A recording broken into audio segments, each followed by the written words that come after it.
e pela primeira vez não vai ser sediado por uma única empresa, vai ser realmente, né, inovação aberta. Então a gente tem a Renault, a Votorantim, a PUC-PR, vai ser feito no auditório da PUC-PR, a Bosch e a BRF participando desse encontro.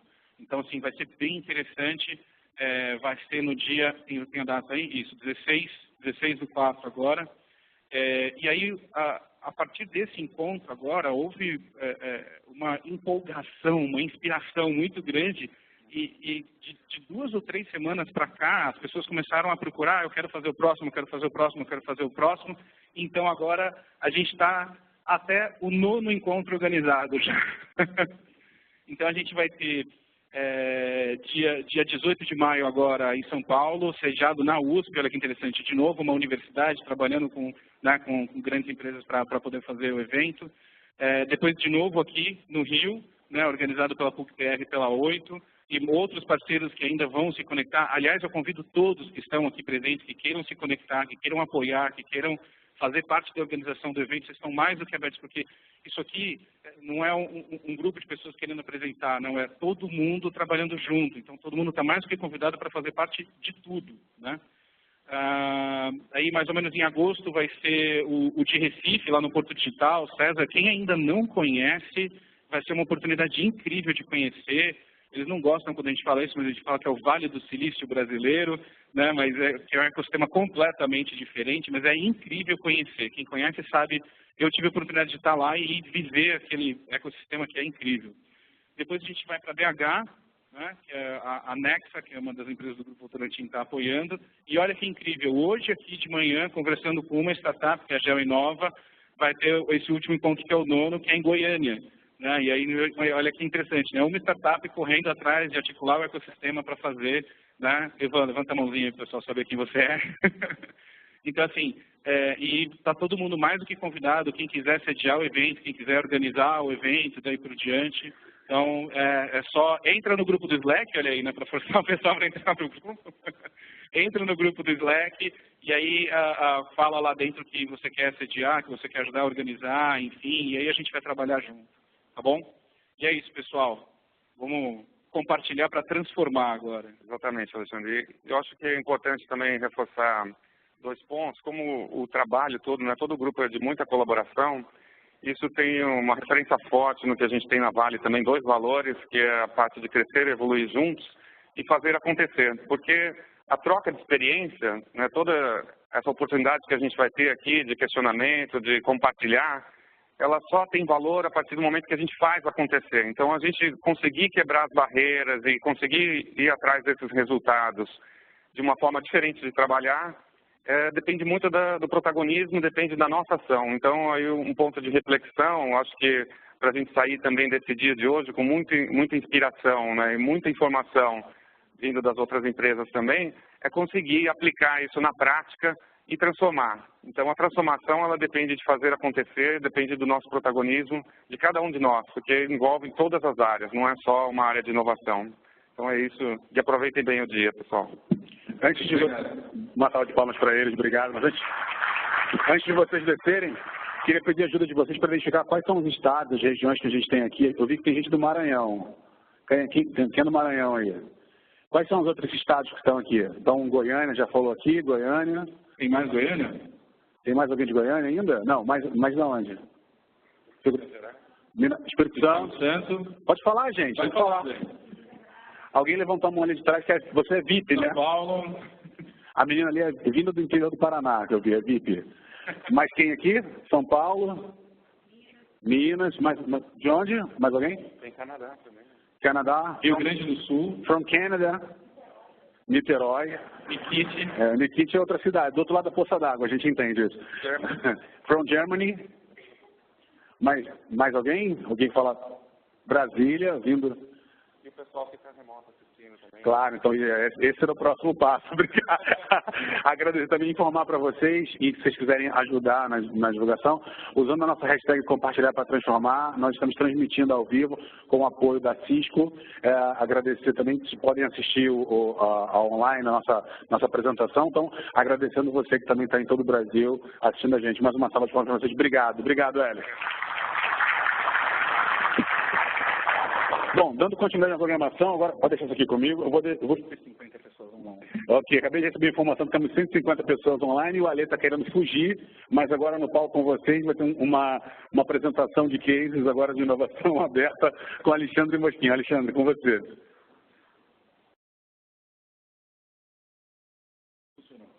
Funcionou. Não está funcionando. Bom, pessoal, a gente vai abrir o primeiro painel agora.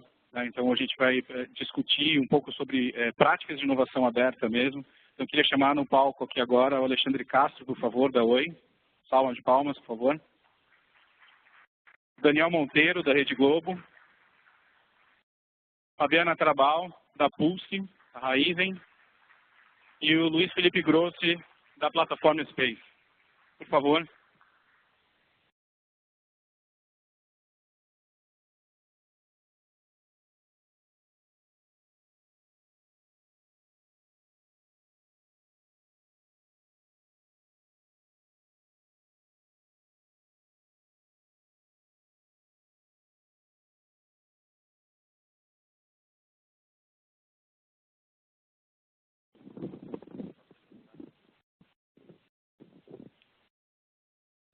Perfeito. Eu vou ficar aqui nesse microfone aqui que está funcionando. Então, pessoal, a ideia é a gente realmente, como a essência desse grupo é compartilhar para crescer, os cases de vocês com todas as dores e oportunidades e os desafios, né? Então, eu queria começar pelo Alexandre Castro, por favor. Você está com o microfone?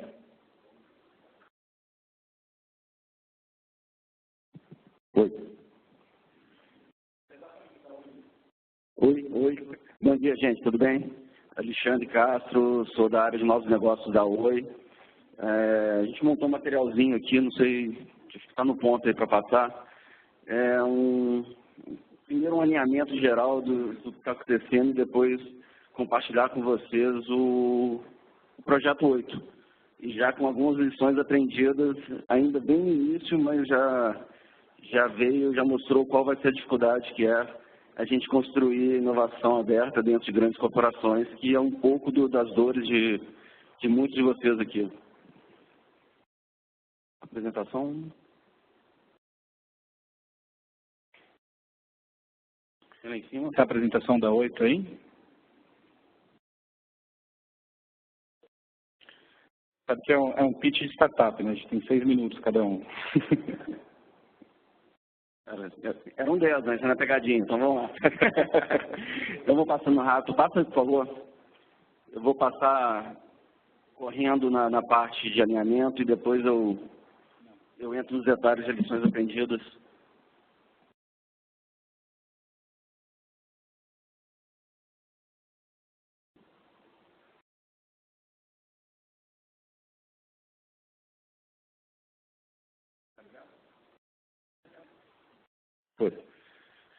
Qual é a verdade?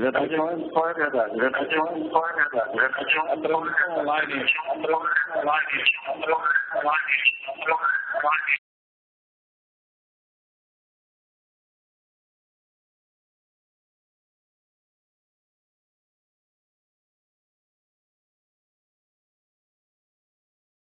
Acordar com a realidade, e a realidade é que o mercado está andando muito rápido, tem a colaboração como driver, tem muita tecnologia envolvida, tem incentivo às startups, ao empreendedorismo, e é uma nova realidade competitiva.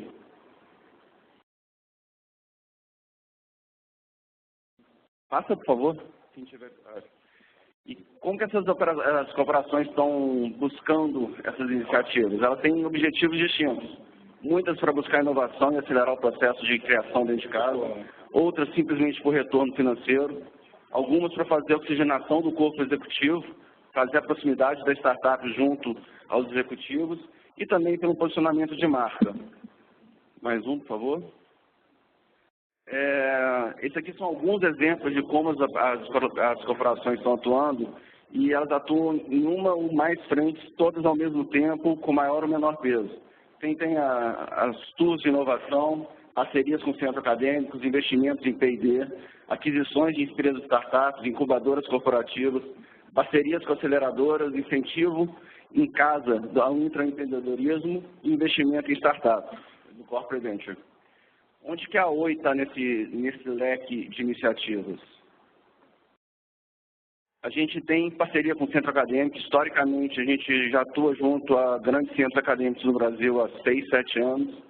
A gente faz investimento em P&D e agora, recentemente, a gente lançou a nossa incubadora corporativa, que é o 8, que eu vou compartilhar com vocês daqui a pouco. A partir do 8, a gente está evoluindo para investimento em startups e parcerias com aceleradoras. A gente pretende ampliar o 8 além de Rio de Janeiro através de parcerias com aceleradoras. E como nem tudo são flores, né, a gente tentou fazer iniciativas de inovação e empreendedorismo interno dentro de casa. A gente já passou por isso. Na verdade, a gente passou por 2 ondas dessas. E a gente vai voltar, porque as primeiras 2 não trouxe o resultado esperado. Então, esse aqui está no pipeline. A gente vai construir os outros primeiro antes de voltar nesse aqui. Mas esse ano ainda a gente volta com ações dentro de casa. O histórico de inovação, e aí compartilhando, a gente teve chance de compartilhar esse grupo. Aliás, quem participou desse grupo da primeira edição faz 1 ano, né? É inacreditável o tamanho que cresceu. Parabéns a todos que estiveram lá. Parabéns pra gente, né, cara? Parabéns para quem estava lá no primeiro grupo. Eu mostrei esse slide. A gente trouxe a inovação para dentro da Oi, primeiro olhando para dentro de casa. É muito mais fácil fazer isso. Então a gente pegou uma dor da empresa, foi no mercado, achou uma startup e endereçou aquela dor através de parceria com startups. Aprendemos, erramos, evoluímos, levamos esse aprendizado também agora com viés de dor do cliente. Então, a gente achou alguns problemas, alguns gaps no relacionamento com o cliente, fomos no mercado, buscamos uma startup, trouxemos uma startup para perto de casa e, a partir dessa parceria, a gente fez soluções voltadas para o relacionamento do cliente com a empresa. Aprendemos, erramos, evoluímos. Começamos a prospectar novos negócios, ainda de uma visão muito interna dentro de casa. A gente selecionava as verticais e proativamente a gente endereçava essas verticais buscando parceiros e startups no mercado.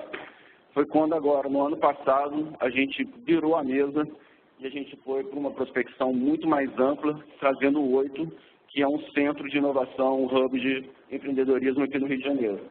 Para quem não conhece, o 8 fica em Ipanema, em cima da estação de Ipanema, na General Osório, na General Osório, em frente ao posto 8, e quem não conhece, está convidado, o pessoal de fora quiser aproveitar a visita no Rio de Janeiro, pode ir lá conhecer o lugar. É um prédio totalmente remodelado, voltado para inovação, empreendedorismo, para startups, fica ali bem na General Osório, em frente ao posto 8.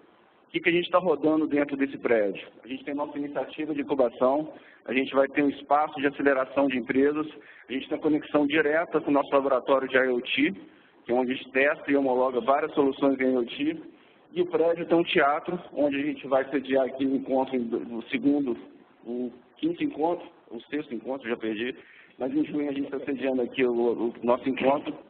E tem cursos, seminários, demo days, hackathons, enfim, é um espaço totalmente voltado realmente para a inovação. E agora vamos para as dores, né? Vamos compartilhar o que a gente aprendeu e errou nesse projeto de incubação. O processo de seleção, as lições aprendidas até o momento, o processo de seleção foi um processo muito longo, mas também foi muito produtivo. A gente começou com mais de 500 startups inscritas, fizemos 3 etapas de avaliação. Depois nós fizemos um período de pré-incubação para chegar no final, onde selecionamos 8 empresas. Então, de 500, a gente chegou a 1%, que são 8 finalistas. Essas 8 finalistas estão dentro do programa de incubação do 8, e vão começar o programa agora no mês que vem. Como é que foi esse processo? Primeiro, ele foi participativo. A gente conseguiu envolver os executivos da empresa e convidados externos, para a gente conseguir um misto da visão de como trabalhar as empresas.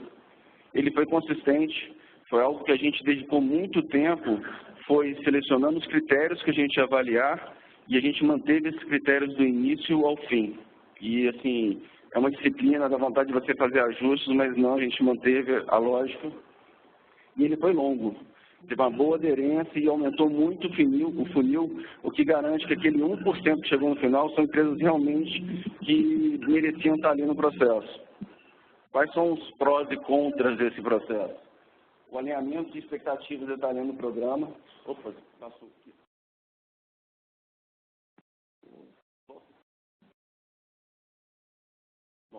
Bom, O primeiro aprendizado positivo dessa história foi o engajamento do corpo executivo. É muito importante fazer inovação aberta dentro da empresa, que você tenha o suporte dos executivos. O programa de seleção e avaliação das empresas ajudou muito a trazer a Oi para dentro do programa. O grande número de startups ajuda você a ter uma maior diversidade e maior qualidade no final da seleção. O ponto negativo é que esse processo tão longo, apesar de ser muito bom para a corporação, ele não é bem visto pelas empresas, pelas startups. Ele é muito longo para as startups. Então, ficou como lições aprendidas para uma próxima rodada. Pré-incubação. Pré-incubação, a gente trouxe 18 empresas para dentro de casa e a gente trabalhou com eles durante 3 semanas. Foi um namoro antes da gente selecionar as últimas 8 finalistas. Foi muito bom, a gente conseguiu aproximar e fazer um mergulho no modelo de negócio das empresas, ajudamos a empresa a fazer ajustes necessários e a gente conheceu a equipe. Foi o mais importante, é você conhecer a equipe que está trabalhando naquela empresa. Qual foi o lado negativo dessa pré-incubação e fica aqui como lições aprendidas? As empresas também se conheceram e passaram a negociar com a Oi em bloco. Então, tem um prós e contras, eles se juntaram e começaram a trabalhar e negociar em bloco, o que foi bom, foi um aprendizado, a gente amadureceu e foi bom para todo mundo, mas foi algo inesperado em que a gente teve que lidar com essa realidade. E, finalmente, tivemos aqui um wake-up call, a gente já sabia, mas os anticorpos de inovação são fortes nas corporações, a gente já sabia que ia enfrentar essa realidade, e o programa serviu para isso. A gente levou um choque de realidade. Apesar de todo o esforço de alinhamento interno e trazer o corpo executivo para dentro de casa, a gente recebeu, sim, esse choque de realidade, o que é muito bom, porque a gente acelerou os programas que são o combate aos anticorpos, né, de inovação. Então, a gente está acelerando o programa de facilitadores, o programa de mentoria, está trazendo mais o corpo executivo para dentro do projeto.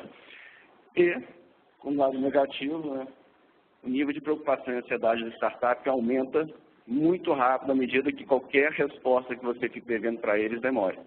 Então, assim, a gente tem que aprender a andar rápido na velocidade das startups, porque é isso que eles demandam da gente.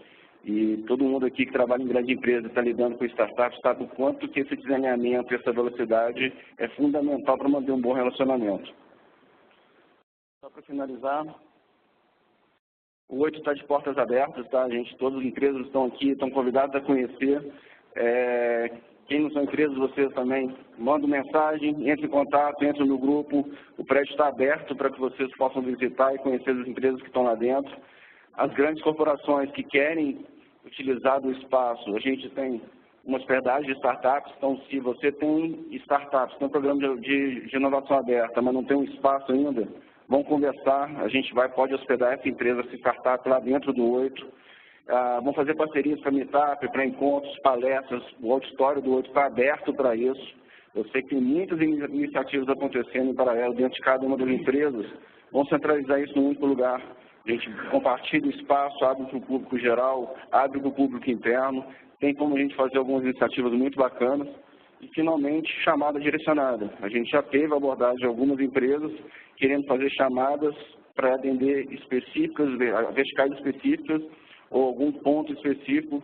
Se essa vertical, esse ponto é em comum entre a Oi e a empresa, vamos fazer junto. Vamos fazer junto. A gente faz a chamada, faz todo o esforço de buscar as empresas e a gente leva para dentro do 8. Para a empresa, ganha força, porque são duas corporações trabalhando em cima de um mesmo objetivo, ganha espaço junto a várias outras startups e a gente consegue aumentar o ecossistema, fomentar o ecossistema aqui no Rio de Janeiro e no Brasil. Gente, é isso, obrigado, tá? Qualquer dúvida, estou aqui à disposição, vamos conversar.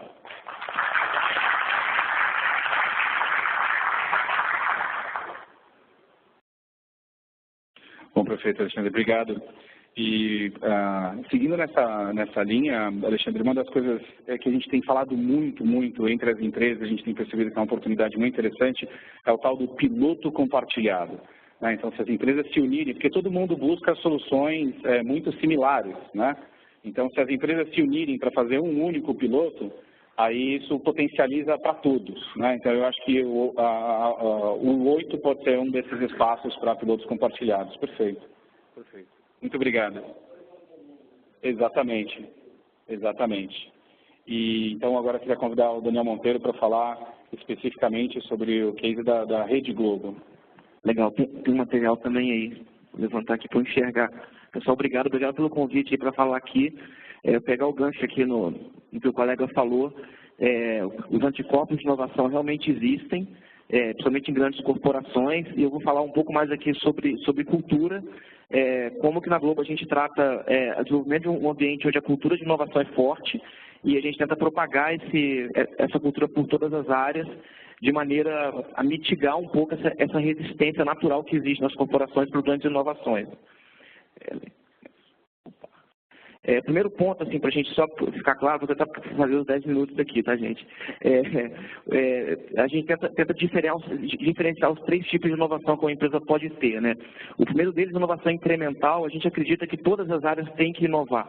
Então, não deve ter função de uma área de inovação fazer toda a inovação da empresa. Então, é muito importante fazer o estímulo para que as áreas inovem e a gente não gere competição de um achar que aquele trabalho é do outro. Então, é muito importante você incentivar a inovação incremental nas áreas para tentar fazer melhor, fazer mais barato, fazer coisa nova, fazer diferente. É muito importante incentivar esse pensamento.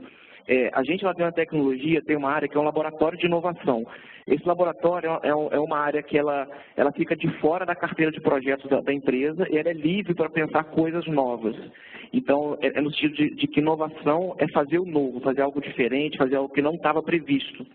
E o terceiro que todo mundo busca é a disrupção. Mas a gente tem, assim, a gente acredita fortemente que é muito difícil você ter uma disrupção de dentro. É muito mais fácil você encontrar disrupção vindo de fora para dentro.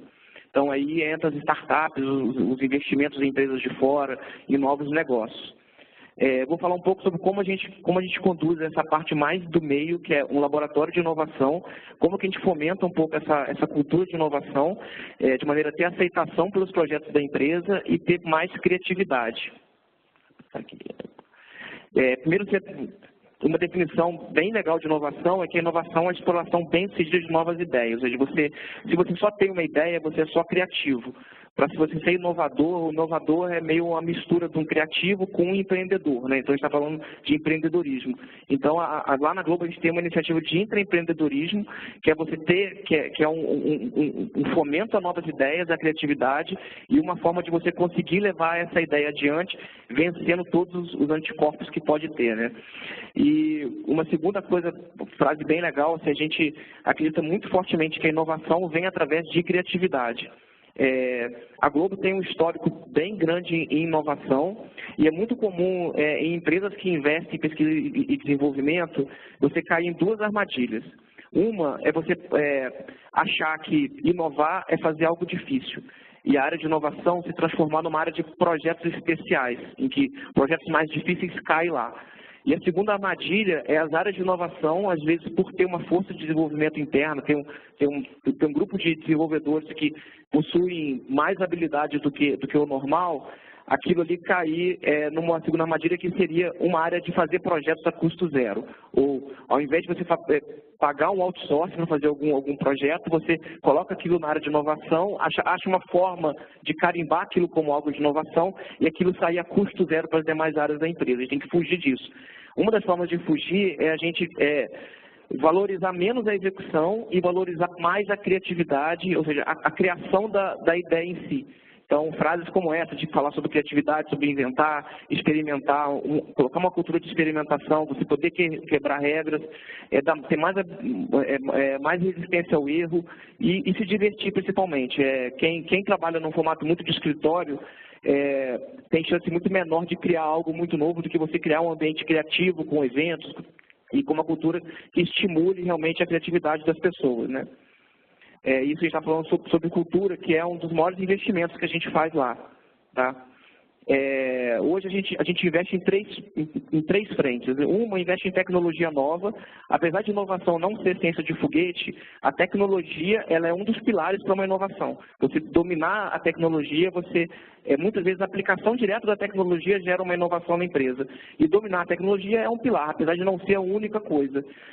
O segundo são pessoas, né? A criatividade tem que vir das pessoas, e precisa trabalhar no desenvolvimento das pessoas e no estímulo à criatividade, fazer com que as pessoas atuem menos como braço e mais como cérebro, né? E a metodologia, porque essas pessoas geralmente os ambientes são caóticos, então você precisa de ter alguma metodologia para poder organizar o caos e fazer alguma coisa em cima disso, né?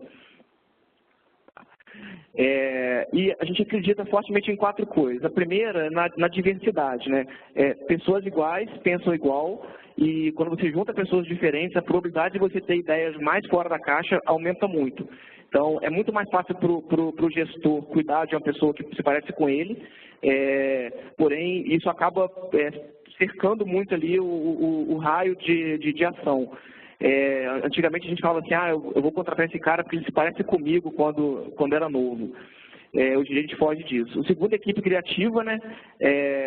Aquela figura do gênio que tem uma ideia brilhante e tal, isso acabou. Hoje em dia as pessoas que têm ideia, tecnologia e uma cultura.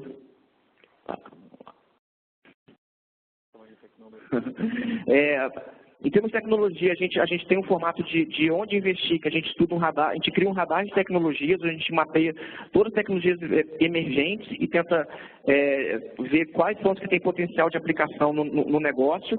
E esse radar faz a gente ter um tracking em cima das tecnologias e manter atualizado. Se a gente só desenvolve coisas, a gente acaba ficando atrasado, então a gente prioriza a criatividade e o estudo de tecnologias novas, né? Correr aqui. E o principal para a gente é a cultura de inovação. Então, a gente lá tem o hábito de fazer muitos eventos.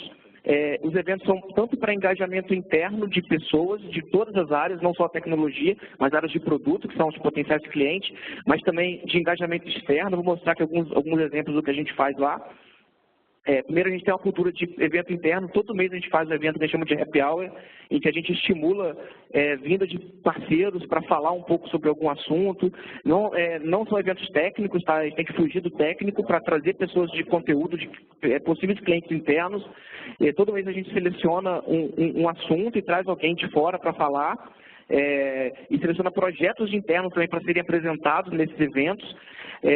A gente faz semestralmente um evento que chama de Open House, que é uma feira de ciências interna, onde a gente expõe várias tecnologias de ponta, e isso é tanto para atrair projetos quanto para mostrar para as pessoas que ciência de foguete, ciência que parece que está lá fora só. No Brasil tem, e tem pessoas muito boas aqui que sabem mexer com tecnologias novas. E a gente tenta expor de uma forma bem lúdica essas tecnologias para as pessoas utilizarem e sentirem na mão e verem que não é inacessível como eles acham, né? Então, um exemplo de temas que a gente abordou o ano passado. Então, isso acaba fomentando muito o desenvolvimento de tecnologia e fomentando muito com que as pessoas de dentro tenham ideias e queiram fazer coisas ligadas a tecnologias de forma geral, né? Falando de eventos externos, a gente tem um circuito de eventos externos também que é de engajamento ao público, tanto para atrair pessoas novas e trocar ideias, fazer network, como esse está acontecendo aqui agora. A gente vai ter um agora que é um meetup sobre Big Data, vai ser dia 10 de março. As inscrições acabaram em um dia, a gente anunciou num dia à tarde, no dia seguinte à tarde já não tinha mais inscrições, vai ser agora em março, que a gente está organizando. E um outro evento bem famoso também, que a gente faz externo, que é o Hackathon Globo, que todo mundo conhece o formato do Hackathon, né? Esse Hackathon é bem interessante, que ele na casa do Big Brother, assim que termina o Big Brother, a gente invade a casa, literalmente. São 50 pessoas que a gente seleciona do Brasil todo. E o objetivo do Hackathon é bem interessante falar, que muita gente trata o Hackathon como iniciativa de ter projetos, né? Na verdade, o Hackathon é uma iniciativa de engajamento, onde o mais importante ali é o networking, é conhecer pessoas e fazer e criar um ambiente, e esse ambiente ele serve tanto para que as pessoas tenham contato com a sua marca, quanto internamente, todas as pessoas da empresa, elas se engajam em um ambiente de inovação. Elas acabam aceitando muito mais aquele caos que assusta um pouco uma corporação grande, né? A gente já fez 3 edições, vamos fazer a 4ª edição agora, em abril. A gente deve divulgar as inscrições agora no início de março. O evento deve ser final de abril. Bom, é isso aí, pessoal. Eu passei um pouquinho do tempo, queria agradecer aí vocês. Qualquer dúvida, pode me procurar. Valeu, obrigado aí.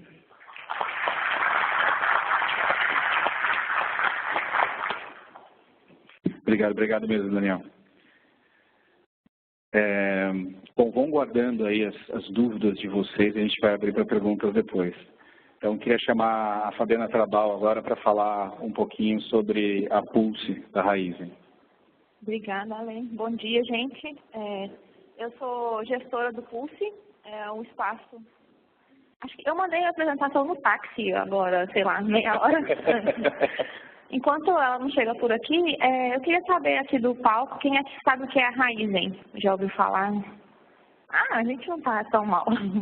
Na verdade, a Raizen é uma empresa nova, né? A gente surgiu em 2011, fruto de uma joint venture da Shell com o Grupo Cosan, e acabou já nascendo muito grande. E aí um tema que eu converso bastante com a Ale, que ele me fala, é que a gente, às vezes, as grandes empresas se chamam de dinossauro, mas na verdade a gente é unicornossauro, né, Ale? Exatamente. Nós somos grandes empresas de mais de bilhões de reais, bilhões de dólares, com essa ideia de que a gente não faz inovação.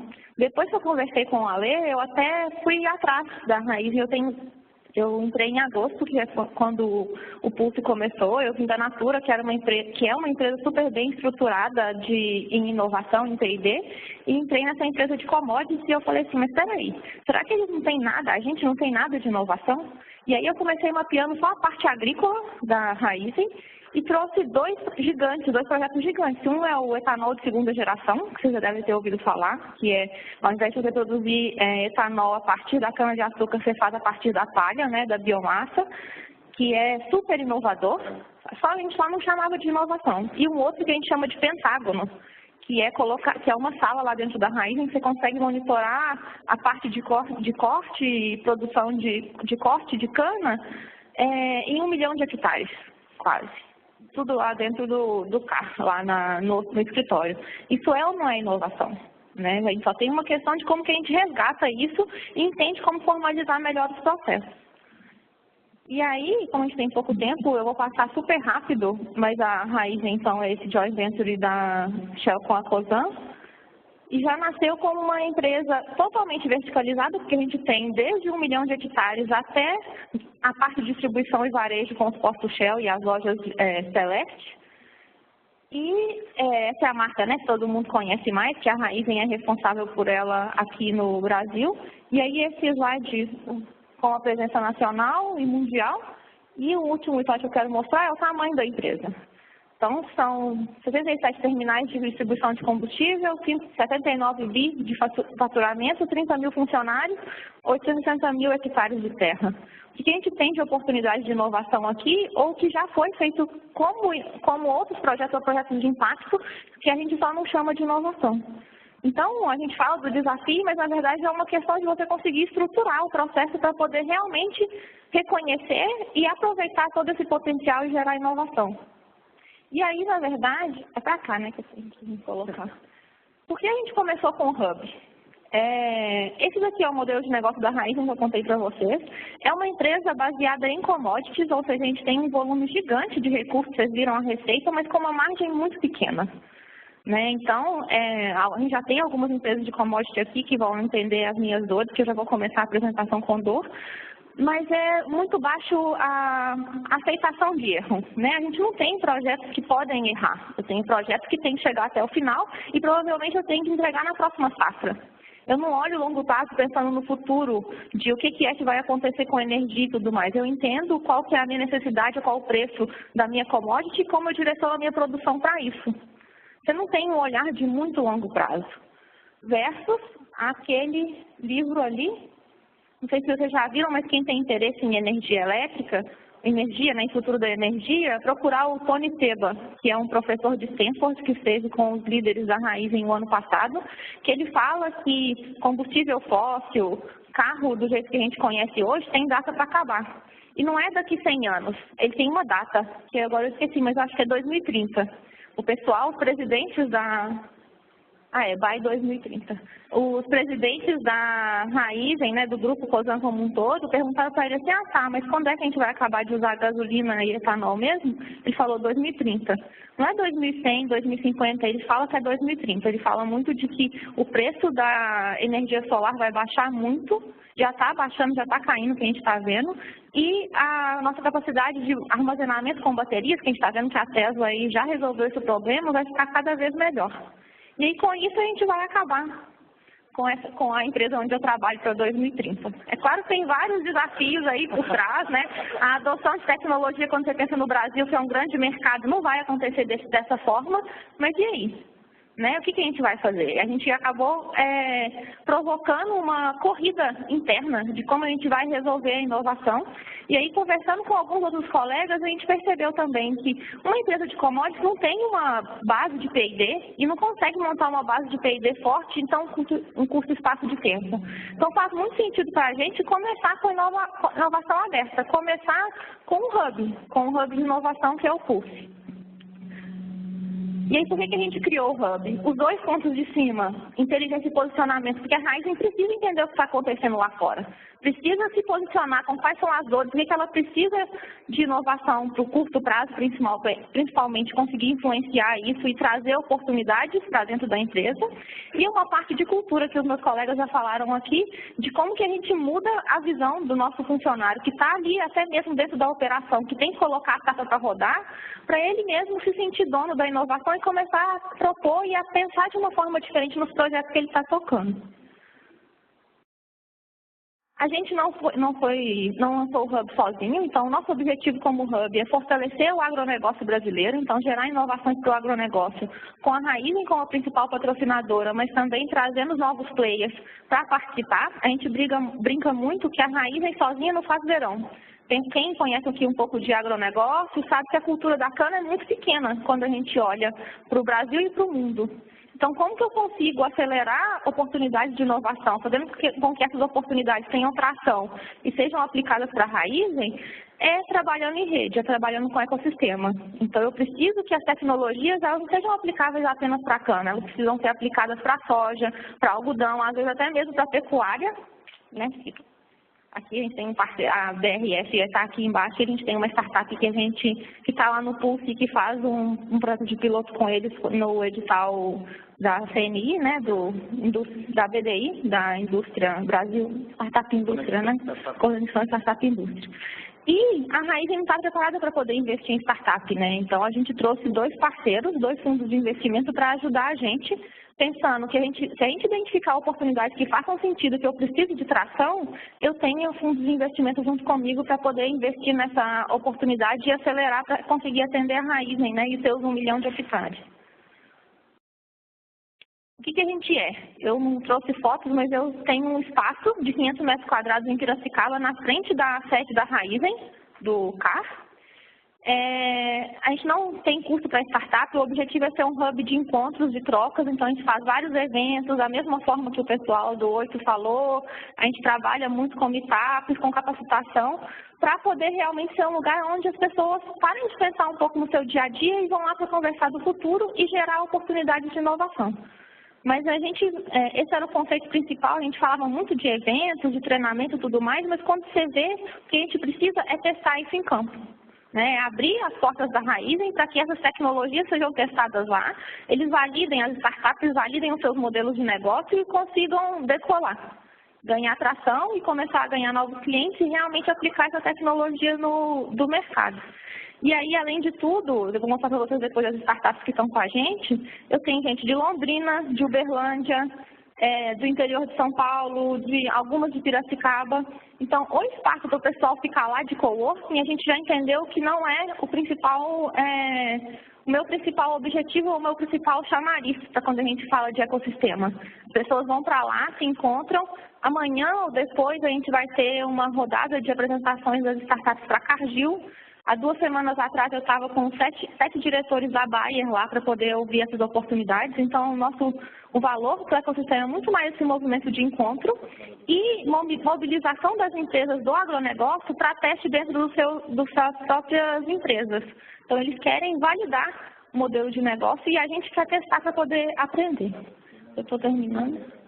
Aqui, depois eu passo para vocês, mas o nosso site é onde a gente recebe as startups, e aqui no LinkedIn do Pulse é onde eu divulgo os eventos que está acontecendo. A gente realmente quer fazer parte do ecossistema, eu não estou fazendo nada sozinha, eu não dou conta, principalmente por uma questão de empresa de commodity. É devagar, é diferente, a gente precisa entender esse movimento.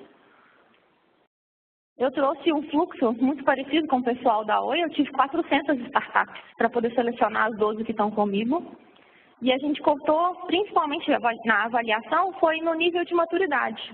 Eu não consigo receber ninguém que não tenha um protótipo para ser testado. Né? Principalmente quando você pensa em tecnologias para o agronegócio, visão computacional, por exemplo, tem aplicação desde hospital até o agronegócio. Se eu trazer gente muito inicial, nesse momento, né? Claro que a gente tem que pensar nisso depois. Esses caras pivotam e vão trabalhar com o Einstein, que agora está com um hub super interessante lá também, e eu fico com que cara dentro da raiz, né? Eu preciso gerar cases rápido, ou pelo menos primeiros cases, para mostrar para o pessoal que isso daqui funciona. As pessoas ainda estão super esperando o curto prazo e entendendo que aquilo tem que funcionar de alguma forma. Então, a lógica de trabalhar com startup, de ter um hub, de trabalhar com inovação aberta, me ajuda muito, porque a gente consegue acelerar um pouco mais o processo. Para agora, com os cases que a gente está gerando, eu realmente consegui montar uma estratégia e uma governança de inovação corporativa. Essas são as nossas startups. Então, tem um infográfico aqui, mas eu tenho startup desde pecuária, de precisão, até inteligência artificial para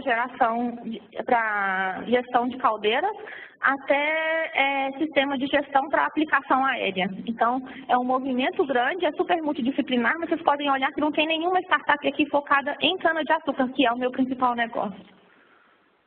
Aqui é um pouco dos resultados. Eu começo a olhar os nossos resultados não só para os pilotos da Raizen, mas para quanto de dinheiro que as minhas startups já alavancaram, como elas estão se internacionalizando, quais os pilotos elas estão fazendo não só com a Raizen, mas com outras empresas do grupo, porque pensando que eu tenho um programa de aceleração, eu posso ajudar elas a organizar não só os pilotos que elas estão com a Raizen, mas os pilotos que elas estão com outras empresas.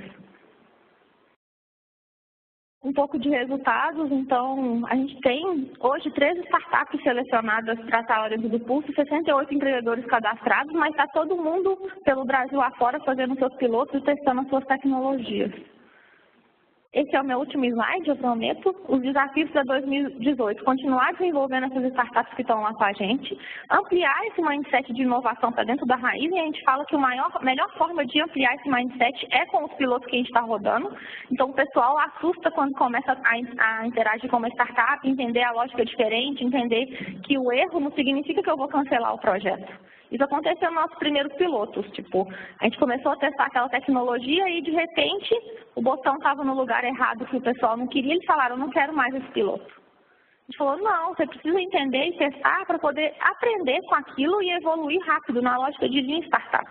Então, essa própria lógica de eles colocarem a mão na massa e acompanharem como uma startup está testando a tecnologia já é uma forma de ampliar esse mindset.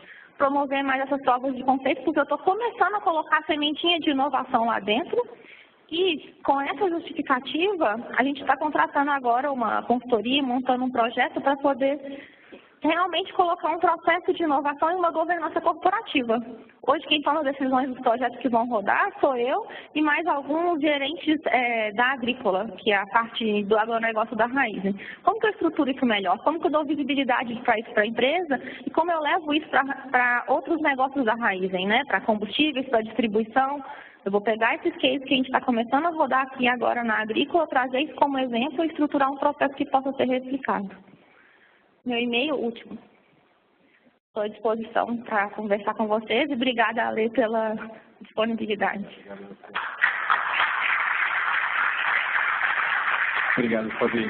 Obrigado mesmo. E uma coisa bem interessante que a Fabi citou, aquela brincadeira do dinossauro e do unicórnio, para a gente foi um grande aprendizado mesmo, né? Então a gente, as grandes empresas se sentem grandes dinossauros com dificuldades de se movimentar, tal, porque se tornaram grandes demais e ficam aí olhando aqueles unicórnios lindos, maravilhosos, com poderes mágicos e querendo adquirir aqueles poderes mágicos dos unicórnios, enfim. E ela esquece que, na verdade, apesar do tamanho, apesar de realmente ser grande, ser gigante, ter o tamanho de um dinossauro, ela é um unicornossauro, porque ela nasceu extremamente empreendedora, ela foi crescendo e ela tem esse DNA. Eu tenho certeza que todas as empresas de vocês têm dentro da cultura e daí por diante, está escrito em algum lugar ali, alguma coisa de empreendedorismo, de inovação e daí por diante, e isso precisa ser reativado. Quando a gente começou na Votorantim Cimentos, por exemplo, eu comecei a estudar a história, tudo da Votorantim, fui lá na memória Votorantim, porque a gente por acaso tem um museu, e a gente entendeu que a Votorantim tem uma série de questões extremamente inovadoras que foram feitas, não vou ficar citando aqui, mas e que não são divulgadas no mercado, e que os próprios funcionários da Votorantim não reconhecem. Isso que é muito interessante. Eu ouvia dos próprios funcionários da Votorantim falando, poxa, você está trabalhando com inovação aberta dentro da Votorantim, cara, meus pesos, né, cara, deve ser difícil, né? Porque, não, a empresa é tradicional, mas não é, cara, essa não é a realidade, cara. Então, a gente precisa transformar essa cultura mesmo, mostrar para a empresa o quão inovadora ela é, né? Mostrar para os próprios profissionais, para todo mundo, quão inovadores eles são dentro do dia a dia deles. E isso transforma. Isso realmente faz o que a gente chama de modelagem cultural, consegue modelar a cultura para conseguir realmente transformar. Né? Mas agora, chamando para falar aqui o Grossi, da plataforma Space, para compartilhar um pouco de experiências com a gente. Hein? Obrigado, Grossi. Eu que agradeço. Bom dia, pessoal. O microfone está alto, mas está bacana também. Responsabilidade grande falar depois de todo mundo. Eu acho que eles aceleraram um pouco a minha apresentação, graças a Deus, já tocando em temas muito importantes para falar também. Então, eu vou pular um pouco essa parte, mas prometo fazer algo interessante para vocês. O Eduardo Diniz, presidente do Cicobi Empresas da RJ, tinha acabado de voltar do Vale do Silício, se conectado com todo o ambiente empreendedor de lá, do ecossistema. E quando ele voltou para o Rio, ele falou, o Cicobi, que é a maior cooperativa financeira do Brasil, que opera tem mais de 86 bilhões de reais em ativos, precisa fazer algo para se conectar com a inovação, para se atualizar, para trazer inovação para dentro da sua cultura. Porque senão a gente não vai estar preparado para o futuro.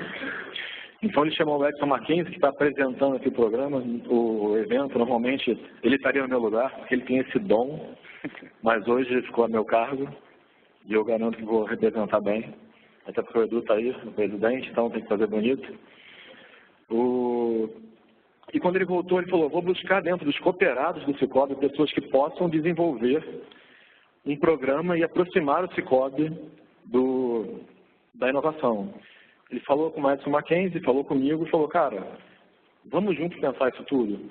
E nesse momento a gente começou a entender melhor o Cicobi, começou a mapear o Cicobi e ver o que a gente poderia criar. Porque a gente percebeu que cada instituição, cada empresa, ela demanda um processo de inovação diferente. Não adianta você querer repetir uma forma em todo lugar, porque cada empresa tem detalhes, tem particularidades, tem características únicas que fazem com que não vá dar certo. Você tem que adaptar aquilo. Então, alguns pontos que a gente descobriu quando fez essa nossa pesquisa, essa nossa validação de fato. Primeiro é necessário investir em ambiente. Como o Alexandre já falou muito desse gráfico aqui, que ele pegou igual até por sinal, eu vou falar do outro ambiente mais ainda.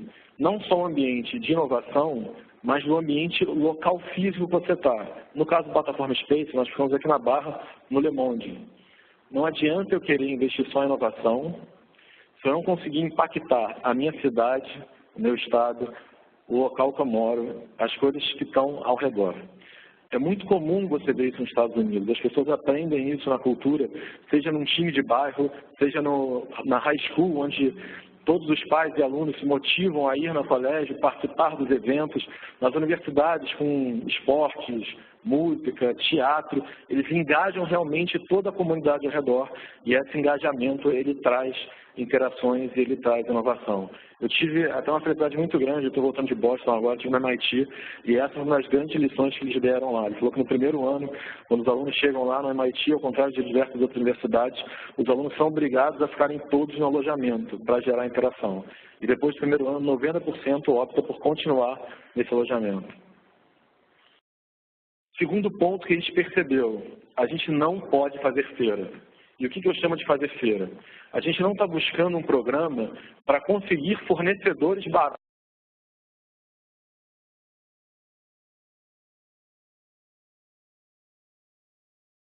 para que elas possam atender não só o Sicoob, mas também todo o mercado, gerando grandes cases. A gente movimenta a economia, cresce o país, cresce o Estado, e com isso tem mais dinheiro para gerar por todo mundo.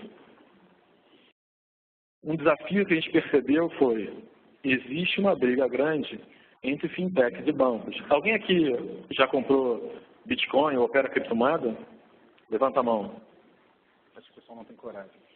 Não, mas é curioso, cada vez isso aumenta, cada vez que eu pergunto isso, eu vejo mais braços levantando. Existem alguns desafios muito grandes. A maioria dos grandes bancos hoje fecharam as contas das criptomoedas. A gente tem até um case carioca, que é da Bit1, que foi top de um programa de aceleração de um grande banco, e o banco depois resolveu fechar a conta dela. Ela não tem mais conta no banco. Ela é o case top, ganhou melhor, número 1, e hoje ela é cooperada do Sicoob. Fundamental.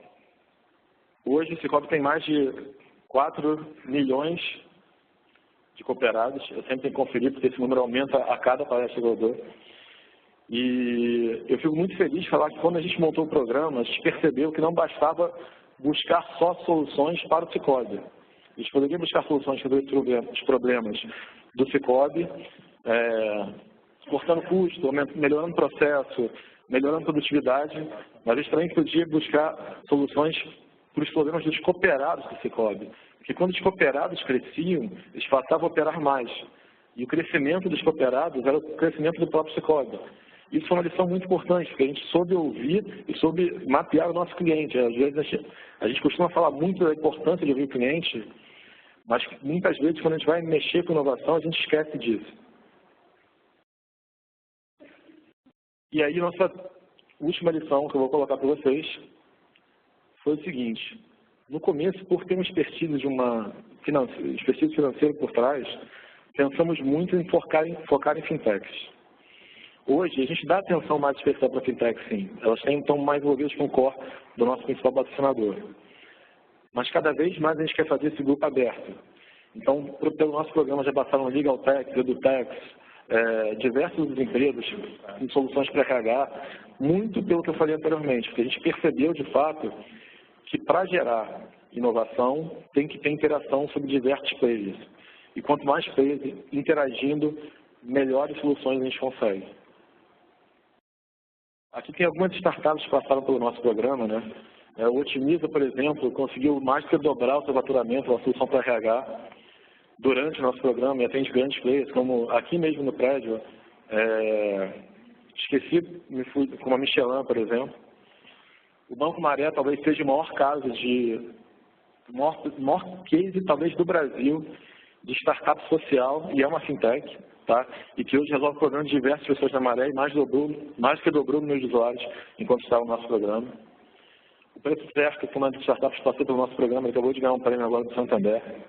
Então, assim, a gente também não vê os outros bancos, as outras iniciativas como concorrentes, pelo contrário, para em tudo caminhar junto para crescer esse mercado, para crescer esse ambiente de fato. Nosso segundo programa, a gente já teve 12 startups que passaram por ele, né?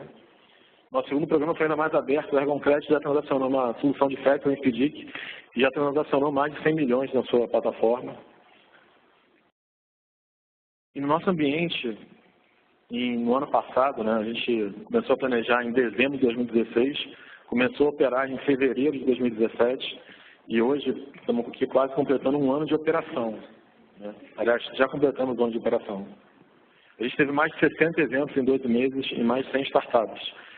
E além das startups, a gente conseguiu impactar e trazer para perto diversas grandes empresas, muitas que estão aqui já passaram pela plataforma ou são parceiros nossos.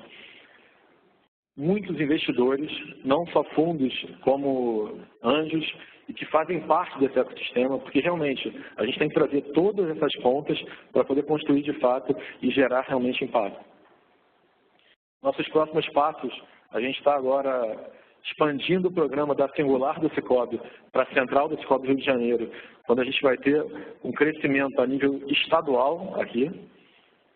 A gente está expandindo para Belo Horizonte e a gente está lançando também agora o Startup Club, e a gente percebeu que, além das startups do programa, a gente precisava conectar as outras startups que ficaram de fora nesse ambiente. A gente não queria fechar as portas, a gente quer continuar aberto.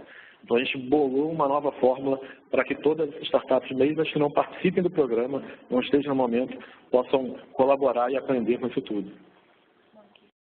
Mas voltando, eu falei muito do Rio de Janeiro.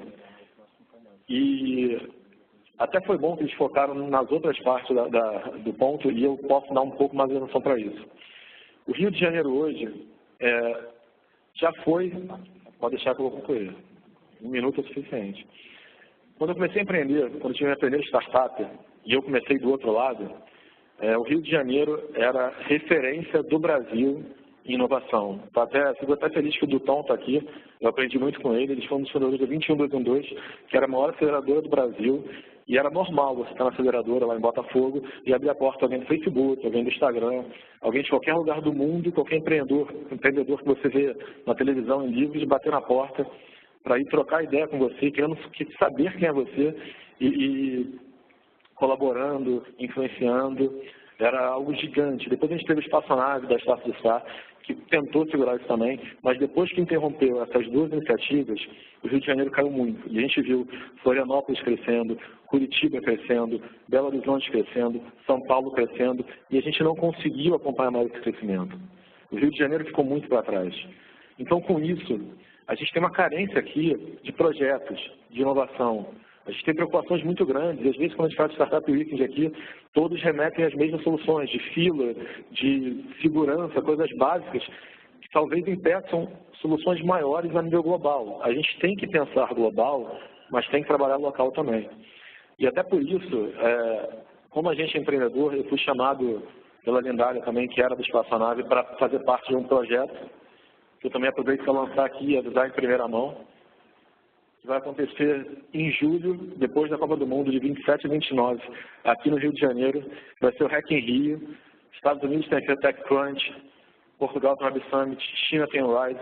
O Rio de Janeiro vai ter o Hack in Rio, que vai ser o maior hackathon da América Latina, com mais de 2.500 pessoas, com mais de 12 verticais, trabalhando inovação para fomentar essa cultura, para unir esse ambiente e para a gente retomar essa cidade da maneira que a gente conhece, que é trabalhando. Eu sou o Gross e qualquer coisa podem me adicionar meus contatos, procurar no LinkedIn, falar comigo.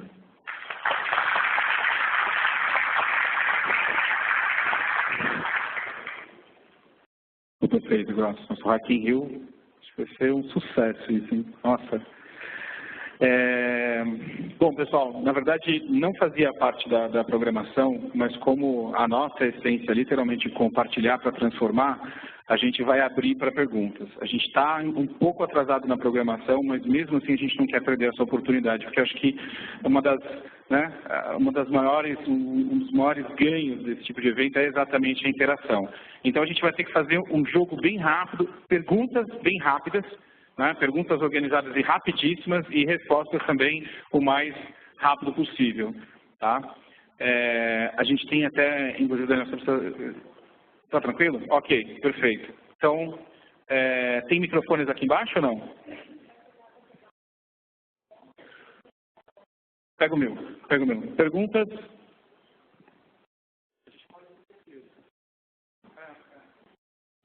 Obrigado.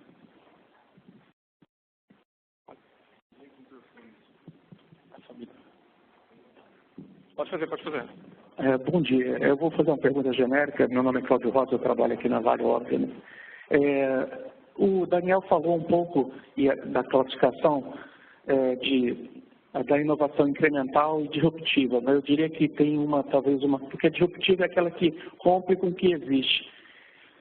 Como é que você vê isso? Eu acredito que para as corporações fique a coisa mais fácil ser incremental, mas como é que você vê isso para que ela não jogue fora toda a cultura? Porque inovar é importante, mas entender por onde você veio e para onde você vai. Porque senão fica uma coisa predatória, né? Uma derrubando a outra e você nunca consegue se estabilizar. Como é que você vê isso como a inovação nas grandes empresas? Qual a melhor forma de entrar nas grandes corporações, já que o novo sempre dá medo, né?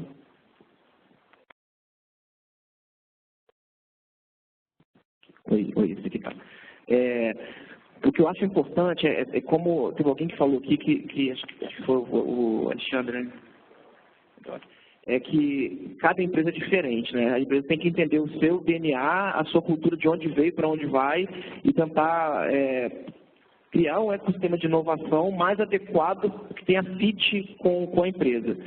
O que eu acho bem interessante é a gente conseguir entender o tipo de iniciativa e aonde ela chega, para você conseguir equilibrar iniciativas e atingir a inovação em graus diferentes, né? em tipos diferentes de inovação. Fomentar, assim, o incremental é o mais fácil, é o mais direto. E você não precisa de uma área de inovação interna para fazer inovação incremental. Basta você estimular a inovação nas áreas e criar algumas iniciativas de cultura de fomento e de instigar as áreas. Então, o incremental sai muito mais fácil. Você pode estimular para que cada projeto tenha alguma métrica, alguma meta de inovação naquele projeto. Isso é uma inovação incremental, você fazer o mesmo que você faz melhor, né? Fazer pequenos incrementos. Quando você cria uma área isolada dos projetos, você tende a ter aquela inovação mais fora da caixa, mas ainda é atrelado ao seu core business, né? É muito difícil você ter um grupo interno, quando a gente fala de inovação interna, né, ou de empreendedorismo, de você ter alguém que bola alguma coisa que vai destruir o próprio negócio, vai modificar o próprio negócio, é muito difícil. Mas quando você cria um grupo interno e trata como laboratório de inovação, você acaba tendo aquela inovação adjacente, né? Que você é ligado ao core business ainda, mas você está um pouco mais fora da caixa. E geralmente os investimentos em aceleradoras, movimentos de startups e investimentos, venture capital, normalmente essas iniciativas que levam para o disruptivo. Eu acho que as empresas têm que entender como diversificar esses investimentos em inovação. A inovação incremental, apesar de ser menos nobre, assim, mas ela é muito importante para otimizar processos, para fazer coisas diferentes, para a empresa ficar atualizada no core business dela. A gente pensa muito na questão disruptiva, como se o negócio fosse terminar em alguns dias. Não vai ser. O negócio vai durar muito tempo ainda. Então, é muito importante a inovação incremental para manter a roda girando, mas é importante você conseguir investir nos outros tipos de inovação também. Eu queria só complementar. Eu acho que essa corrida e esse desespero igual eu mostrei para vocês no meu slide do professor que falou que a minha empresa vai terminar em 2030, é mais uma questão de falta de estratégia de inovação também, né? É normal a própria Raiz em abrir primeiro inovação aberta para entender o que está acontecendo, para depois conseguir organizar a casa. Isso faz com que todo mundo fique maluco mesmo, né? Tipo, você fica pensando que a empresa vai terminar em 2030, você gera uma ansiedade interna e acredita que a inovação vai matar o que você já fez o seu histórico e não via contribuir. Se a gente conseguir montar uma estratégia de inovação que faça sentido, e aí falar, então, para esse tema eu não tenho competência interna, e por isso eu vou fazer inovação aberta. Esse tema aqui é muito interessante para mim, é o meu core. Isso vai ser fechado a 7 chaves, eu vou fazer P&D. Então, a estratégia ajuda você a entender a serviço de que a inovação está. Então, o meu conselho, né, a minha opinião é que a gente precisa, sim, buscar entender o que vai ser o disruptivo, mas montar uma estratégia e seguir ela. E isso ajuda muito a você entender que você não está destruindo o passado, e sim construindo o futuro com base nas suas competências e numa estratégia bem estruturada. Perfeito, obrigado. Na verdade, eu tenho uma pergunta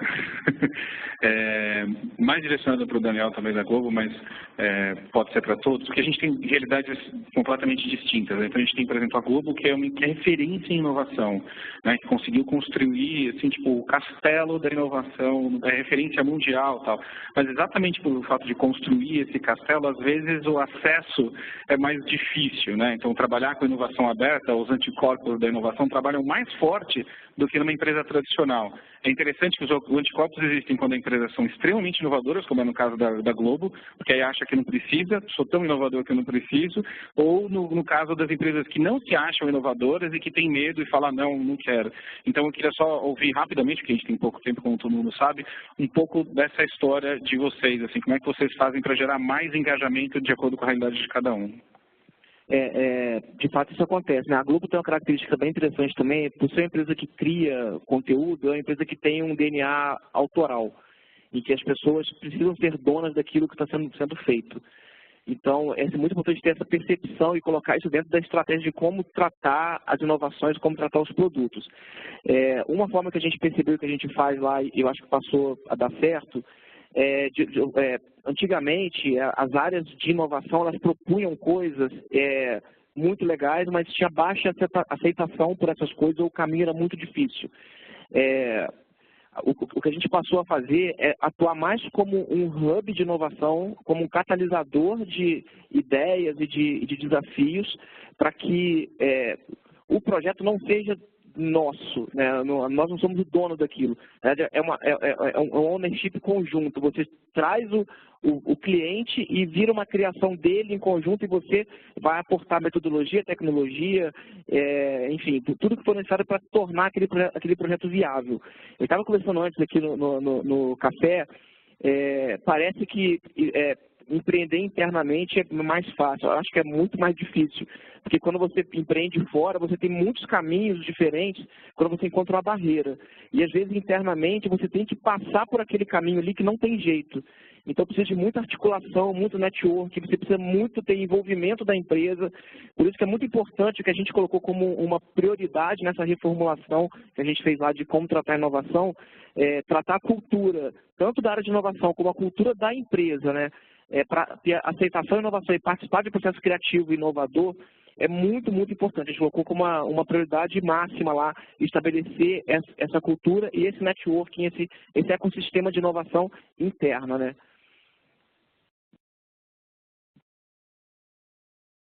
Sobre isso também, colocando um ponto, né? O mercado financeiro é um mercado às vezes complicado de inovar, por mais que não pareça, porque banco normalmente está sempre lucrando. O país está em crise, todo mundo em crise, ele continua crescendo. Então, você falar para ele fazer algo diferente do que ele já faz, não é tão simples quanto parece. E aí, uma coisa que a gente fez lá, que funcionou muito, foi trabalhar em duas frentes. Primeiro, gerar toda essa cultura, que você falou muito bem, dentro. E a segunda é agir como as fintechs agiram. E como é que as fintechs agiram? Vamos crescer, vamos fazer barulho, até que a gente não possa mais ser ignorado. E a partir desse momento, os bancos começaram a abrir o olho para as fintechs.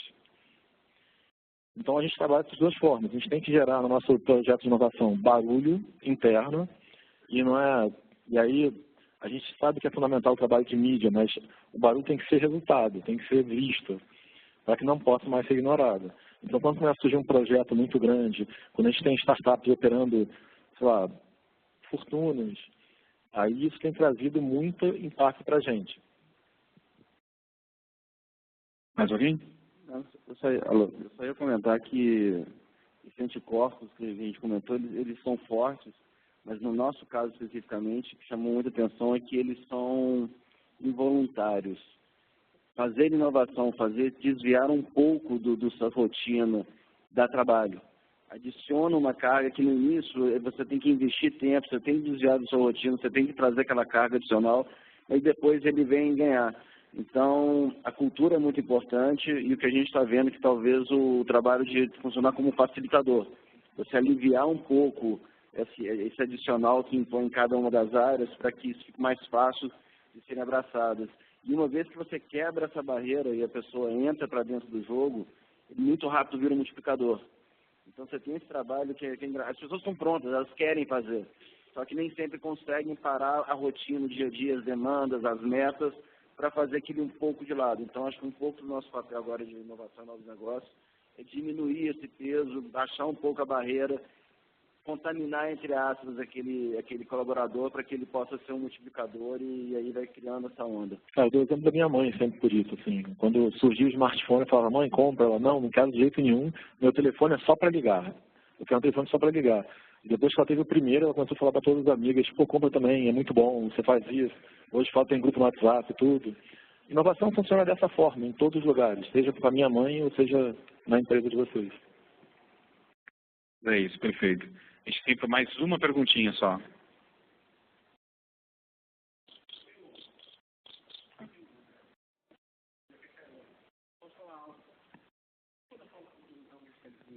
Vou falar que eu vou perguntar para vocês, que brincadeira. Bom, provocação, assim, na lata.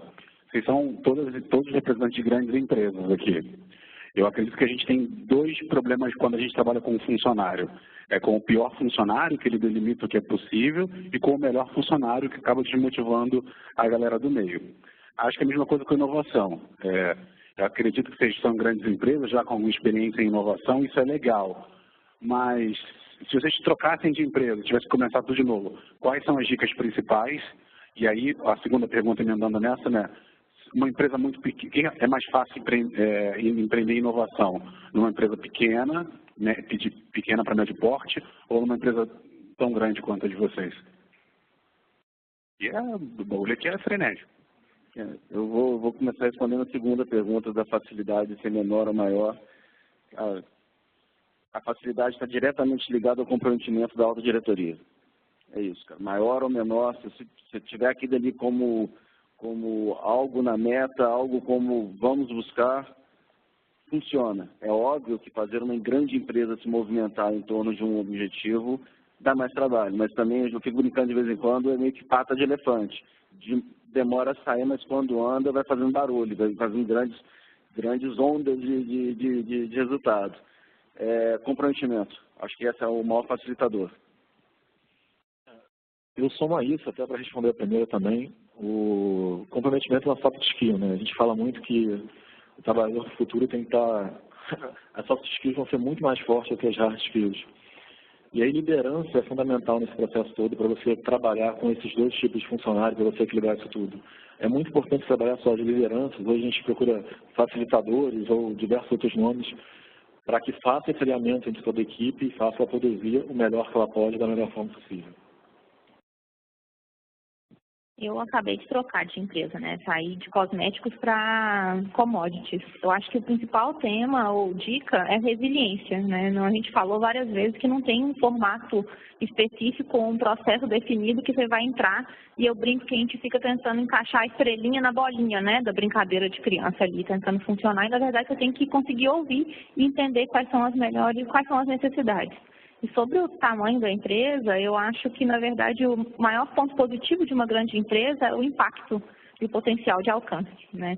Imagina na Raizen, se a gente conseguisse desenvolver alguma coisa para otimizar o traçado dos caminhões que andam nos meus 60 e tantos terminais. Se eu conseguir economizar 1% dos pneus que a gente troca todo ano, o impacto disso para a empresa é gigante. Então, não precisa ser disruptivo, alguma coisa incremental que você consegue mudar numa empresa tão grande assim, o que você gera de receita é fenomenal. E são os cases que você precisa, né? O desafio é trazer flexibilidade, mas aí você usa inovação aberta, usa processo para poder melhorar essa flexibilidade. Mas esse impacto, o potencial de impacto é o que você precisa para poder gerar esses cases e inspirar as pessoas a trabalhar com inovação. Vou entrar rapidamente aqui. Bom, eu não troquei de empresa, mas eu troquei de uma empresa dentro da empresa, porque eu tive uma área completamente reformulada há 3 anos atrás, com o foco de tratar, de modernizar o conceito de inovação, né, de trazer inovação de uma forma diferente. O seu conselho, se alguém está começando, acho que não existe uma fórmula, né, mas eu acho que se fosse começar uma coisa do zero, eu teria atenção a alguns pontos. Uma de respeitar a essência da empresa, né, de respeitar as origens, de onde veio, onde se quer chegar. Muito foco em pessoas, em desenvolver e ter pessoas que podem não ser o melhor cientista do mundo, mas tem que ser o cara que seja picado por aquele mosquitinho da inovação, que queira inovar, queira fazer diferente. Eu continuaria investindo em cultura, principalmente quando a gente fala em pessoas, né, é muito importante ter a cultura por trás, porque a cultura é que vai governar as pessoas que estão ali, né? Acho que hoje o líder de inovação, ele chega nas pessoas através do estabelecimento de uma cultura, não através das ordens diretas, né? Então a cultura é quase como uma ordem indireta ao que fazer. Quando você estabelece a cultura, aquilo vira um organismo que se rege sozinho e o líder tem muito menos trabalho, passa a focar muito mais na estratégia do que na gestão da pessoa diretamente. Então eu focaria muito no desenvolvimento de uma cultura. E o que eu acho assim, uma coisa fundamental, muitas vezes a gente faz inovação, o cara que é muito cientista, às vezes ele faz uma inovação que é mais para ele do que para a empresa. Às vezes é mais assim, uma coisa muito legal de se fazer, mas qual o ganho que ele representa para a empresa de fato. Então, um dos conselhos que eu dou para quem está criando uma área de inovação somente interna, ou até externa também, que vai envolver com startups, movimentos de aceleradora, é de focar muito nos desafios do negócio. Quando você tem os desafios do negócio muito bem mapeados, você direciona os seus esforços, seja criativo, seja de prospecção, de seleção de startups e tal, você é muito mais focado e ter mais resultados mapeados, né? Porque as áreas de inovação são áreas que são meio a prova do valor da área dentro da empresa às vezes é meio abstrata, né? Uma coisa meio intuitiva, é difícil você provar o valor daquilo. E quando você leva muito para a planilha ali para o financeiro, às vezes naquele momento aquilo não se prova, mas quando você tira uma visão de futuro que daqui a 5, 10 anos pode transformar a sua indústria. Então ele é aquele percentual de que você investe no risco, né? Então eu acho isso, eu apostaria muito em cultura, através de cultura.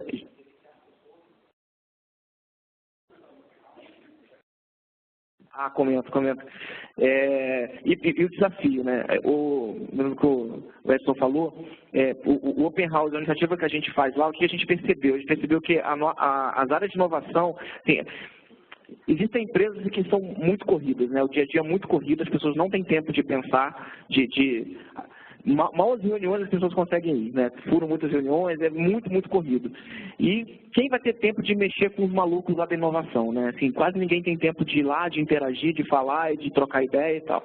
Então a gente começou a fazer um evento semestral lá no laboratório, aliás, o convite está feito aí, quem quiser ir lá conhecer a nossa área. É uma casinha, tipo uma startup do Jardim Botânico.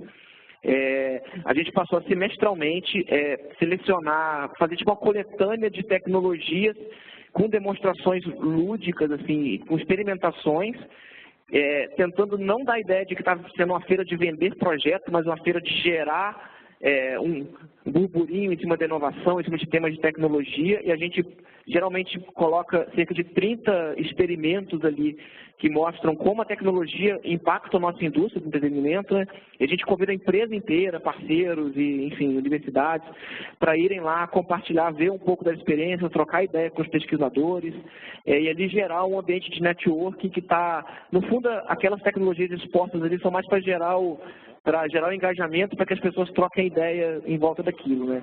Então é um evento bem interessante.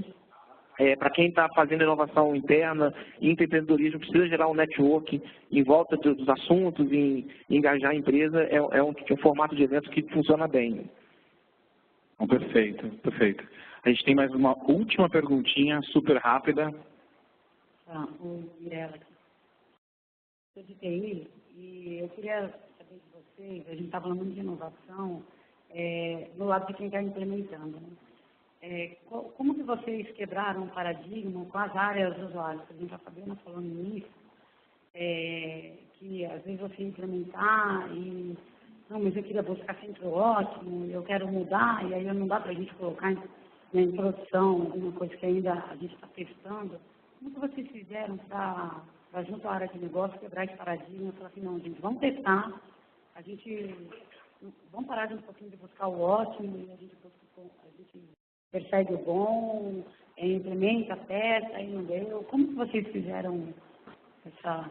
Lá a gente segue um conceito um conceito que é uma analogia ao MVP, que as startups fazem, um conceito de prototipação. O MVP, no fundo, é um protótipo, né, que tem algum valor, né? O que a gente faz quando tem uma ideia que é vendida, né, que tem um patrocinador para aquilo interno, ou seja, tem um cara de negócio, um cliente, um usuário que vai alavancar a ideia, a gente desenvolve ou internamente ou a gente terceiriza a execução, lembrando assim que a execução não importa tanto, o que importa é o conceito por trás. A gente tem uma força interna para fazer essa execução, mas quando tem mais demanda do que a gente consegue, a gente transborda. Então a gente vai até um protótipo que é utilizável, e aí isso cai na mão de um grupo de clientes que estão necessitando daquilo, estão mais interessados em utilizar, e quando aquilo tem sucesso, aquilo tem que escalar de alguma forma. E para escalar a gente usa as áreas de TI, mesmo que a empresa possua. Então, assim, é muito difícil, não é fácil fazer. Assim, a gente tem pouquíssimos cases assim, de que isso foi de ponta a ponta certo, sabe, que foi direito, sempre cada projeto funciona de um jeito diferente, mas a teoria por trás é essa, a gente ia até o final assim. Não é fácil fazer porque tem que ter uma aceitação da área de TI que vai sustentar isso depois, mas quando dá certo é muito bom. Quando dá certo é muito bom e você precisa de conseguir emplacar alguns cases para que exista uma autoconfiança ali, para que uma área confie na outra e você consiga fazer mais para frente. Então, assim, é uma tarefa árdua também, desse empreendedorismo interno, que é o people ali, né, de você conseguir navegar por entre as áreas, fazendo que as áreas se conectem. No caso da Oi, a gente usa muito a área de novos negócios como um berçário das ideias. Então, a gente tem uma esteira paralela à empresa, então a gente cria, desenvolve o negócio, testa, ajusta, e uma vez que a gente consegue criar um case de sucesso, a gente começa a compartilhar com uma área usuária, e aí vai dependendo muito em que nível e em que momento a gente compartilha e começa a trazer essa área usuária para dentro do projeto. Não estou falando que é certo ou errado, é como funciona, até para fugir um pouco da correria do dia a dia das demais áreas. Um caso de sucesso que a gente tem, usando uma startup aqui do Rio de Janeiro, que é a PV Inova, a gente achou essa empresa para criar o gestão de frotas, desenvolveu dentro da área de novos negócios, testou dentro da frota própria, foi ganhando a confiança de usuário interno e depois, hoje, isso é uma solução que está na nossa frota interna e também na mão do large account, vendendo para clientes corporativos em parceria. Então, é um dos casos de sucesso que nós temos de trazer de fora, fazer o berçário, testar dentro de casa, ganhar o usuário interno, a confiança do usuário interno, a ponto da força de vendas corporativa passar a vender dele como um produto ou gestão de frotas, que na prática é uma parceria com uma startup aqui do Rio de Janeiro.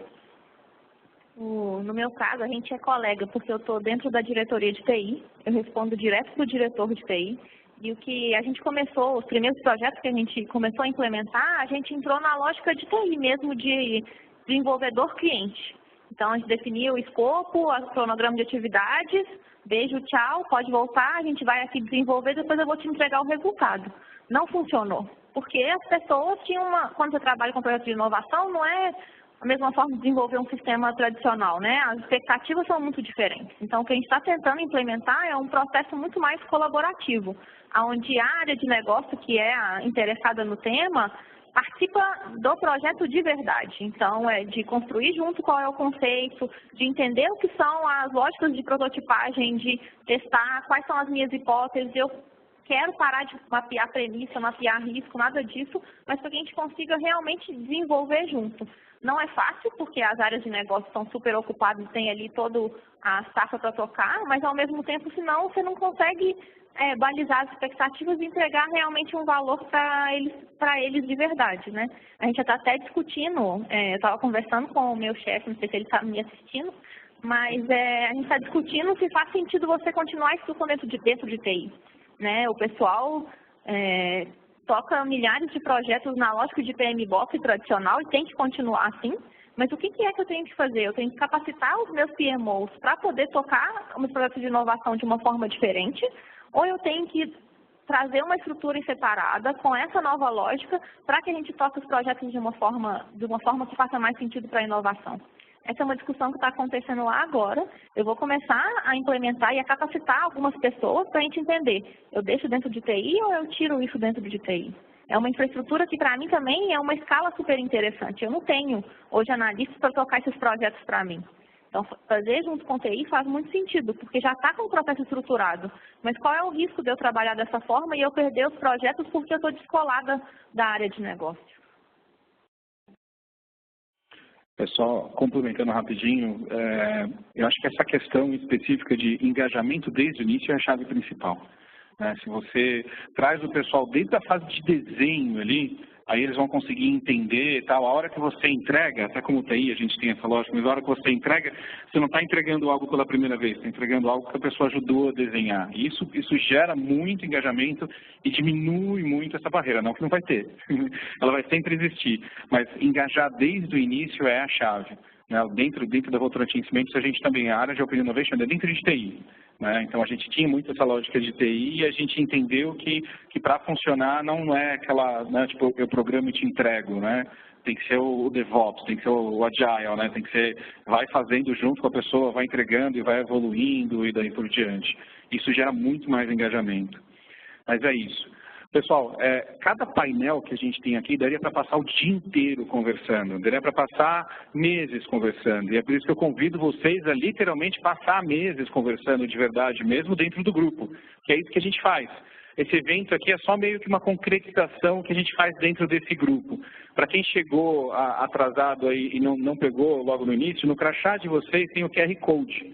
Esse QR Code, se vocês escanearem com o celular, vocês vão entrar num grupo do Slack, que é exatamente essas discussões que estão acontecendo aqui no palco, acontecem todo santo dia na vida real. A gente, né, quem conhece sobre isso, quem tem projeto, né, quem pode me apoiar no projeto X, enfim, e essa colaboração vai acontecendo de forma orgânica. Esse evento todo aqui aconteceu de forma orgânica através desse grupo. Então, quem quiser continuar essa discussão que está super rica aqui, só entrar lá e a gente continua conversando. Então, eu queria realmente agradecer a presença de todos vocês, né, Alexandre, Daniel, Fabio, Grossi, e aí a gente vai continuar as discussões. Obrigado, viu, pessoal? Obrigado mesmo. Obrigado a você, Alê, pela excelente e brilhante condução aí do nosso painel. Muito obrigado, viu? E aí, gente, vocês estão gostando? Está tudo bem com vocês? É inovador vocês estão respondendo, isso é muito bom.